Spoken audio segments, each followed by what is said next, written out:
আজকে নিয়ে এসেছি তোমাদের জন্য হাউ টু টক টু বইয়ের খণ্ড ১ হাসির বন্যা।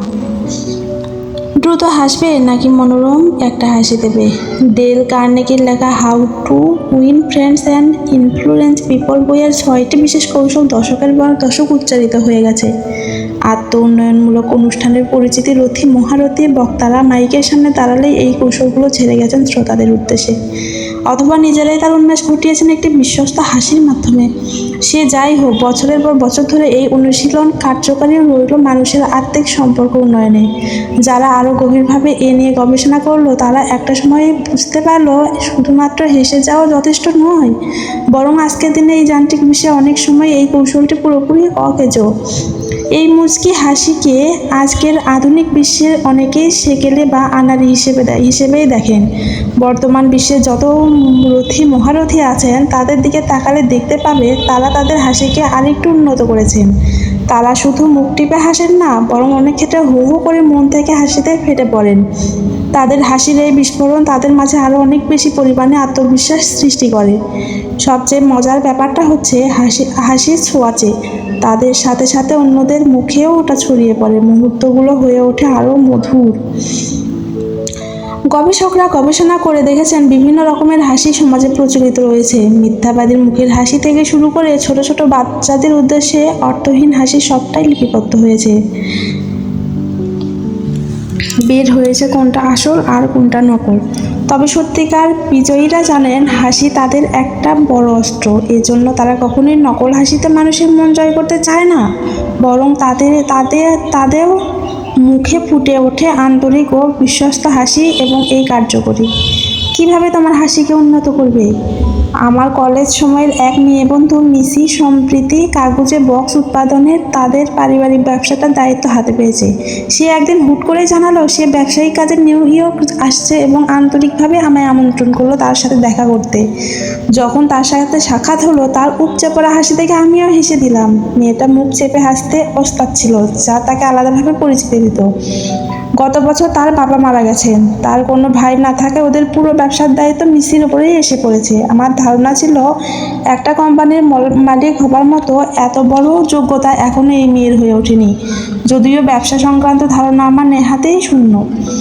আমরা একটা রেস্তোরাঁয় দেখা করলাম, সাথে মিসির 3জন ক্লায়েন্টও রয়েছেন। মিসি হঠাৎ আমার কানের কাছে এসে ফিসফিস করে বলল, শোনো লীল, আজ রাতের জন্য আমাকে মিলিসা বলেই ডেকো, বুঝতে পারছো? সে ক্লায়েন্টের কাছে তার প্রচলিত নামটি শোনাতে চাচ্ছিল না। আমি ইশারায় আশ্বস্ত করলাম, ঠিক আছে। সবাই যার যার অবস্থানে বসে পড়লাম।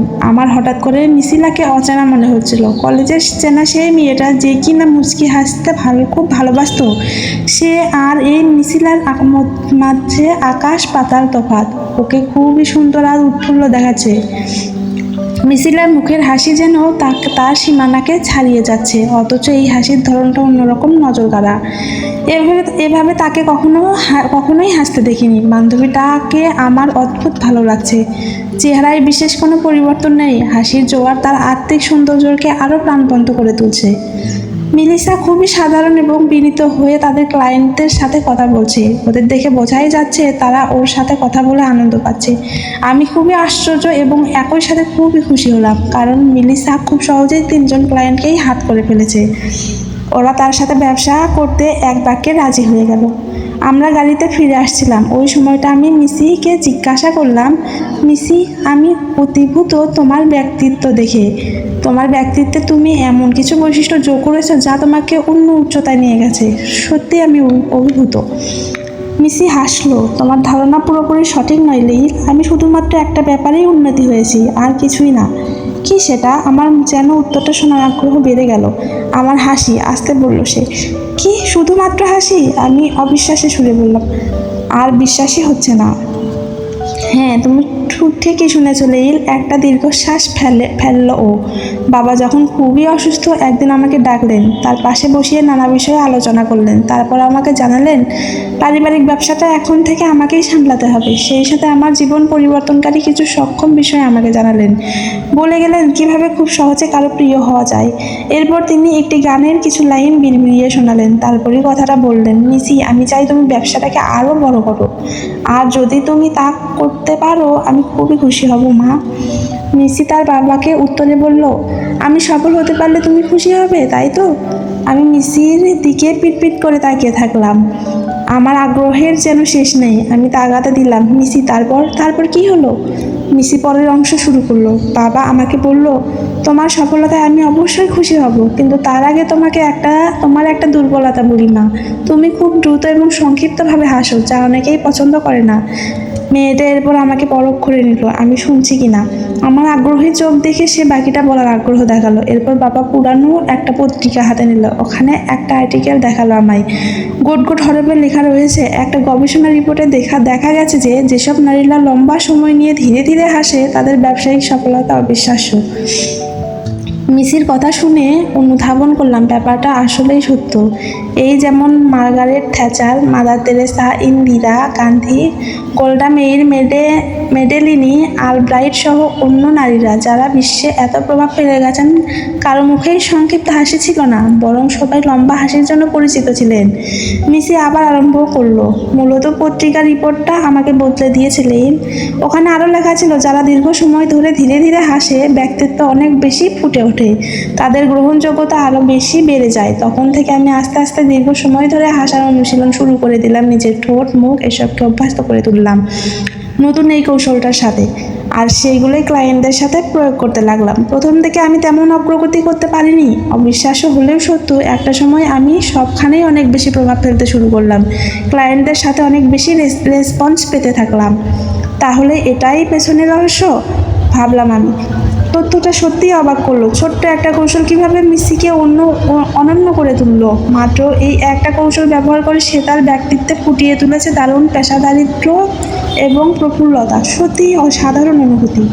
এরপর আমি সিদ্ধান্ত নিয়েই ফেললাম, আমি মানুষের মুখের হাসির উপরে গবেষণা চালাবো, এবং একদিন শুরু করে দিলাম।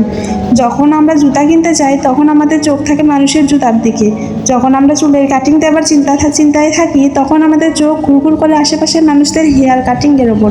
তেমনইভাবে আমার চোখও ঘুরঘুর করতে থাকলো মানুষের মুখের দিকে। অনেক মাস ধরে আমি অনুসরণ করলাম বিভিন্ন পরিস্থিতিতে মানুষ কিভাবে হাসে। কাজের সুবিধার্থে আমি রাস্তাঘাট থেকে শুরু করে অফিস আদালতে চাতক পাখির মতো ঘুরতে থাকলাম। দেখতে লাগলাম কিভাবে সবাই হাসে, এমনকি কিভাবে টিভির স্ক্রিনে দেখা মানুষেরা হাসে সেটাও চোখ এড়ালো না। বিশ্বমডেল থেকে শুরু করে বিশ্ব নেতা কেউই আমার গবেষণার বাহিরে নয়। এবং এক সময় আবিষ্কার করলাম কিভাবে ধীর গতির লম্বা হাসি মানুষকে অনন্য করে তোলে, এবং বিপরীতে ক্ষণিকের ছোট্ট হাসি কিভাবে বক্তার প্রতি শ্রোতার আগ্রহ কমিয়ে দেয়। ওই সময়টাই একটা ব্যাপার খুব বেশি অনুভব করলাম, মানুষকে মুগ্ধ করতে চাইলে তুমি হাসো যত লম্বা সময় পারো, সেই হাসি যেন অন্যদেরও ভাসিয়ে নিয়ে যায়। কৌশল 1, হাসির বন্যা। কারোর সাথে সাক্ষাতে শুরুতেই হাসবে না, বরং তার মুখের দিকে তাকাও, তারপর তাকে চেনার ভান করে লম্বা একটা হাসি দাও, যাতে সে বুঝতে পারে তুমি তাকে দেখে কতটা খুশি হয়েছো। তোমার উচ্ছ্বসিত হাসি তাকে আনন্দ দেবে। একটু সময়ের জন্য বিরতি দিয়ে হাসায় সে বুঝবে তুমি তাকে চিনতে পেরেই এমন উদ্দীপ্ত। ফলস্বরূপ তোমাদের সম্পর্ক হবে আরও মধুর।